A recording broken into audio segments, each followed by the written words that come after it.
Carbon, ठीक है, यहाँ पे हो गया हाइड्रोजन, एक हाइड्रोजन, दो हाइड्रोजन, कुछ इस तरह से ये बन जाएगा।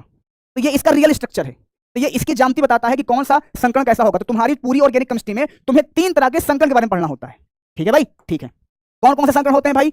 sp3 होता है, sp2 होता है और sp होता है। सर इससे क्वेश्चन कैसे पूछा जाता है, प्लीज ये बता दीजिए हमें। इससे क्वेश्चन कैसा पूछा जाता है, हमें ये बताने का कष्ट कीजिए, हम बताते हैं इससे क्वेश्चन कैसे पूछा जाता है। सबसे पहले इससे क्वेश्चन पूछने का तरीका बहुविकल्पीय में कैसे पूछेंगे तुमसे। सबसे पहले इसका एग्जांपल समझो। अगर पूरी जिंदगी में तुम्हें सिंगल बॉन्ड दिखे, कैसा दिखे जी? सिंगल बॉन्ड दिखे, क्या दिखे? ये सिंगल बॉन्ड दिखे। तो पूरी जिंदगी इस बात का ध्यान देना, इस बात का ध्यान देना कि उसका हाइब्रिडेशन ऑलवेज sp3 होगा, इसके अलावा कुछ हो ही नहीं सकता है पूरी जिंदगी, इसके अलावा कुछ नहीं होगा। अच्छा जी, उसके बाद अगर कहीं पे डबल बॉन्ड दिख जाए, अब डबल बॉन्ड कार्बन के या तो आगे दिखेगा, कार्बन के या तो आगे दिखेगा और या तो कार्बन के पीछे दिखेगा।